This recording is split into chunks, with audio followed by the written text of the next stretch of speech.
Welcome to Long Story Short, a series where big historical events and themes are explained in a concise way that does not sacrifice facts or analysis. In today's episode, we're going to be examining the Scottish witch craze, more specifically the North Berwick witch trials of the 1590s.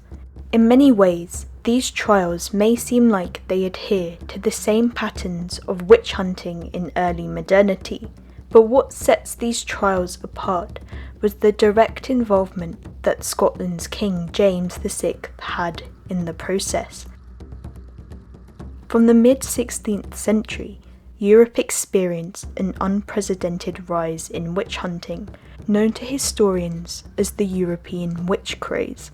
The causes of this witch craze have been pinned on a range of factors, such as the Little Ice Age to the denominational divisions in the wake of the Reformation. Scotland was not spared from this surge of witch hunting, but before we dig into the events of the witch trials, it is important to understand the countrywide context which the trials were born from.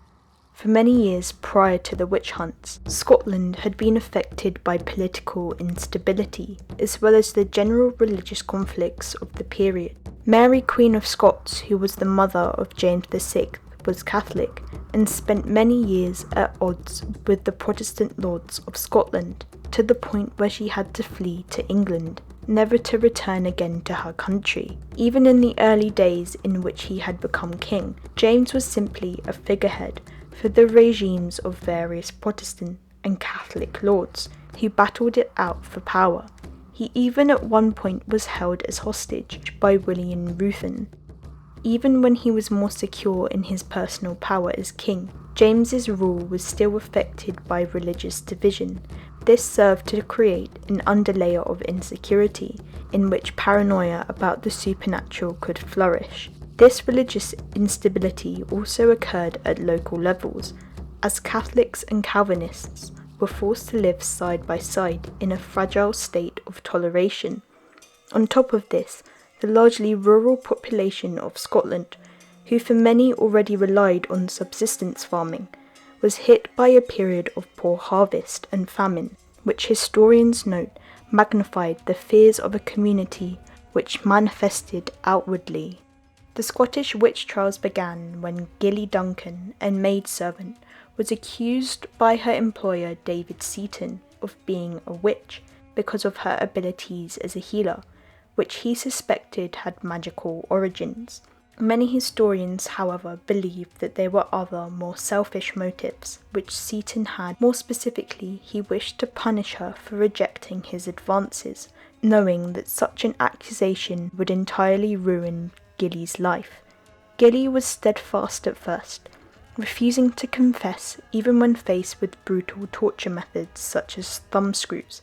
However, eventually, after being subject to rounds of harrowing torture and humiliation, she confessed and was sent to prison, where she revealed the identity of other so-called witches, likely also under duress. She named others who she said she plotted alongside to kill King James using magic. Gilly said specifically that her coven of witches planned to use a magic-induced storm to dispose of the king. This was something which was particularly troublesome for the king, as the year before, in 1589, James's then wife-to-be, Anne of Denmark, nearly died on the way to England when her ship was caught in a storm at sea, something which a Danish woman called Anna Coldings was made to take the blame for at her own witch trial. 70 people were arrested after Gilly gave up their names, including a cunning woman named Agnes Samson. Agnes was already notorious in her community, and as an older and impoverished widower, she fit the profile of a witch, thus making her the perfect target for the suspicion of being a high-ranking member of the supposed supernatural plot against James. Agnes was subject to similar treatment to Gilly. She was tortured repeatedly using methods such as the scold's bridle. What makes Agnes's case so interesting, however, was the personal interest that James took in her investigation. She was brought before him so he could oversee her trial and question her personally.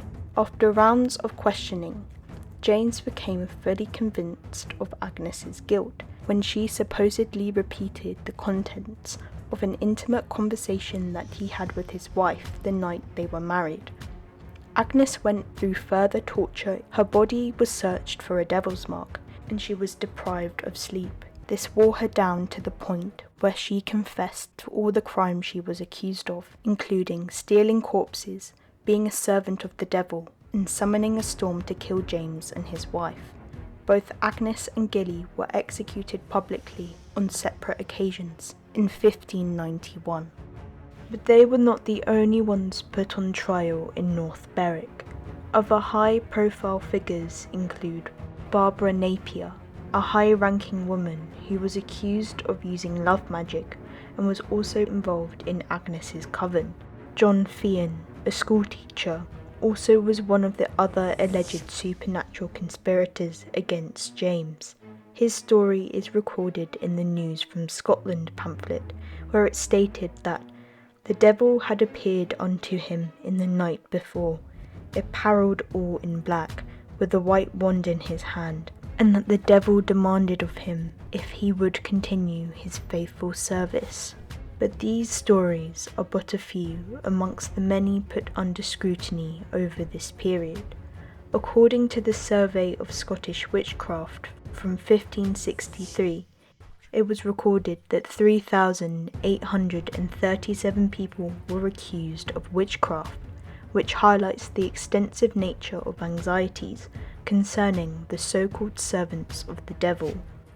Although it might seem like witch hunts took place in a state-directed process, which trickled down from James's own beliefs, most trials were in fact carried out at a local level and remained mostly unregulated. For example, torture was only supposed to be used with the authorization from the government, but it was common practice for so-called witches to be subjected to torture to extract confessions from them. Furthermore, the accused were judged not always by legal professionals who came from central courts. They were often judged by local landowners who had their own motivations and biases against those in their tight-knit communities. Those targeted with accusations were those who were easy to blame. 84% of those accused in Scotland over this period were women, who remained ready-made scapegoats for social tragedy, with the image of the witch so intertwined with femininity. This was something which James himself perpetuated in his demonology, which was written in the wake of his own imagined experiences with witchcraft during the North Berwick witch trials.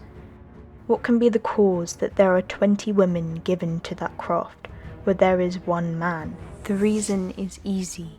Women are frailer than man is, so it's easier to be entrapped in these gross snares of the devil, as were well proved to be true by the serpent's deceiving of Eve at the beginning.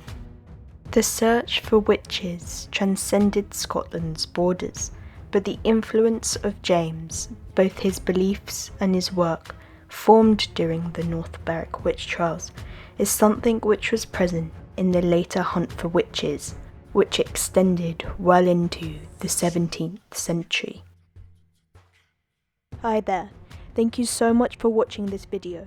If you enjoyed, please consider liking and subscribing. I also have an Instagram and a TikTok page which I have linked below. Again, thank you so much for watching. I have been Our Historia, and until next time.